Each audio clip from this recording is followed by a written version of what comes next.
गुरुर्ब्रह्मा गुरुर्विष्णू गुरुर्देवो महेश्वरा गुरुर साक्षात परब्रह्मा तस्मै श्री गुरवे नमः.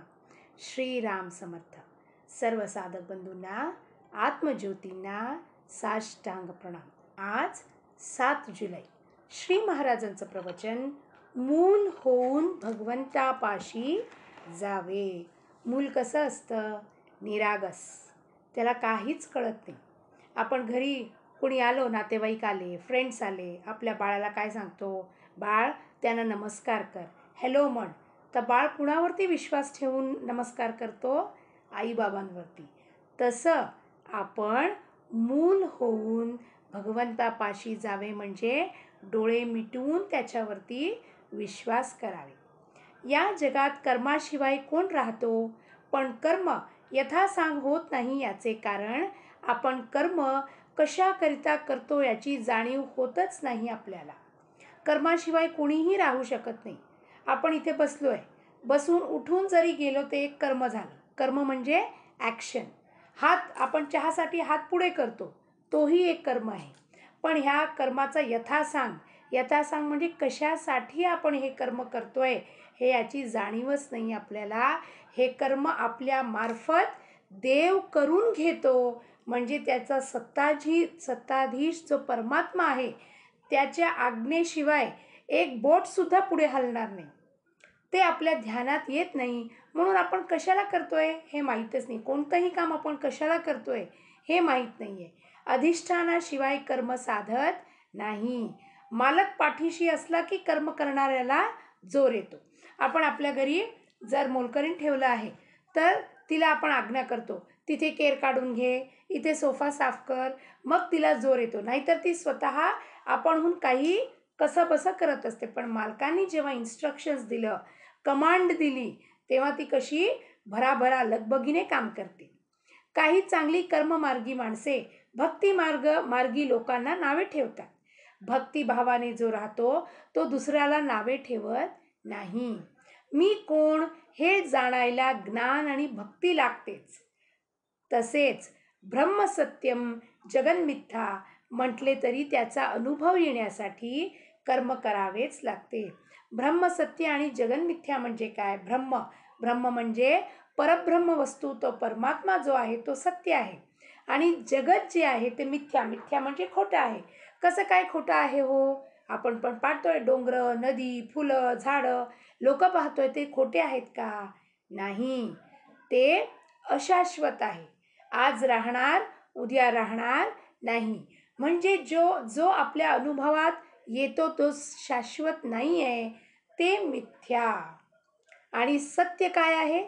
जे नेहमी तुमच्यासोबत 24 तास असतो तो परमात्मा. तर सत्याला पकडा आणि अशाश्वताला, मिथ्याला सोडा, असं श्री महाराज म्हणतात. पण त्याचा अनुभव येण्यासाठी कर्म करावे लागतील. आपण कोणताही कर्म केला त्याच्यातून आपण फळाची अपेक्षा करतो आणि त्या फळातून आपल्याला काय निर्माण होतो? सुख किंवा दुःख. मग तेव्हा कळतं की हा सुखही शाश्वत नाही आहे आणि दुःखही शाश्वत नाही आहे. उपासना भगवंताला ओळखून करावी. उपासना करताना आपण कुणाला ओळखून करावी? तर भगवंताला ओळखून करावी. लहान मूल आईकडे डोळे करून मुकाट्याने दूध पिते, त्याप्रमाणे समर्थांसारख्यांनी जे सांगितले ते आम्ही निमूटपणे करावे. निमूटपणे म्हणजे कोणताही प्रश्न न विचारता सद्गुरूला ते त्यांनी जे साधना आखून दिलेली आहे त्या मार्गात डोळे बंद करून आपण जावे. डोळे मिटून जितके काम होईल, अंधश्रद्धेने जे होईल ते अभिमानाने, ज्ञानाचे डोळे उघडे ठेवूनही नाही होणार. मूल होऊन भगवंताला ओळखावे. याला अडचण एकच असते, काय? माझे शहाणपण आड येते. भक्त मुलांसारखे वागतात म्हणून त्यांचे लाड देव पुरवितो. आपण शहाणपणा बाजूला ठेवावा लागतं. बुद्धीचा उपयोग सद्गुरूंकडे जाऊन करू नये. बुद्धी बाजूला ठेवावी, शहाणपणा बाजूला ठेवावी आणि रिकामं डोकं घेऊन तिथे गेलो तर सद्गुरू त्याची शक्ती आणि साधना भरून आपल्याला परत पाठवणार. कुणी असे म्हणतील की भगवंताची आणि आमची ओळख नाही, तर त्याची आम्ही पूजा कशी करावी? त्याला ओळखल्याशिवाय मी भजन करणार नाही, हे म्हणणे वेडेपणाचेच आहे. भगवंताला पुष्कळ मार्गांनी ओळखता येईल. पांडुरंगाकडे जाण्यासाठी काही मार्ग आधी आक्रमणे जरूर आहे.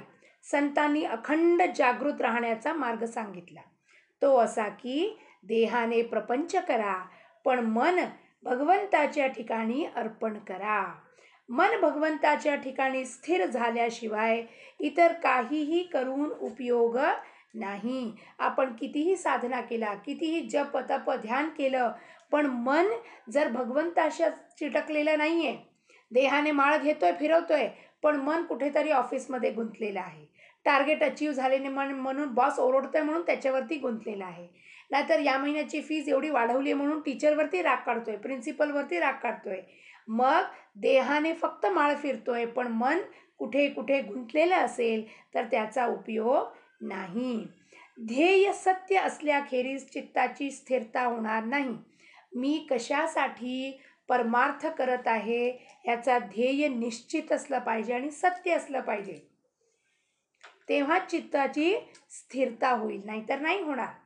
पण सत्य अशा ध्येयावर अगोदर पूर्ण श्रद्धा पाहिजे. प्रपंचात जशी प्रेमाची गरज आहे तशी परमार्थात श्रद्धा पाहिजे.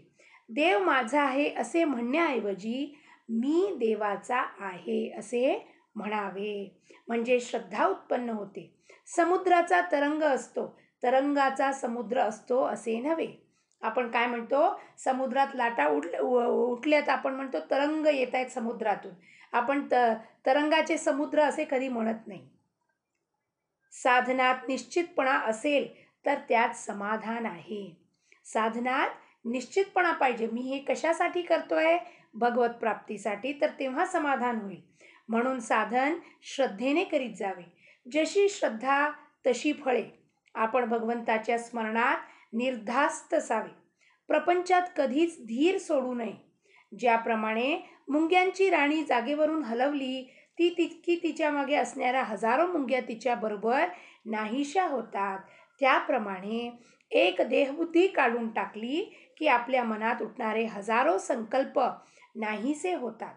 या देहबुद्धीच्या पलीकडे गेल्यावर जे ज्ञान होते त्यालाच आत्मज्ञान म्हणतात. असे आत्मज्ञान झाल्यावर जे पूर्ण समाधान मिळते तेच खरे भगवंताचे दर्शन होय. भगवंत आपल्या समोर काय धनुष्यबाण घेऊन येणार नाहीये. तो जे समाधान होणार आहे आत्मज्ञान झाल्यावरती, काय, नामाशिवाय गत्यंतर नाही. भगवंताचे नामस्मरण शिवाय गत्यंतर नाही. परमात्माशिवाय माझा कोणी आधार नाही. हे जेव्हा निर्धार पक्का होईल त्यालाच ज्ञान आणि आत्मज्ञान म्हणतात. तेव्हा समाधान जे मिळेल ते खरेच रामदर्शन होय. आजचे बोधवचन, भक्ती मार्ग हा प्रेमाचा मार्ग आहे. प्रपंचाकडचे प्रेम भगवंताकडे वळविले की भक्ती करता येते. जानकी जीवनस्मरण. जय जय राम.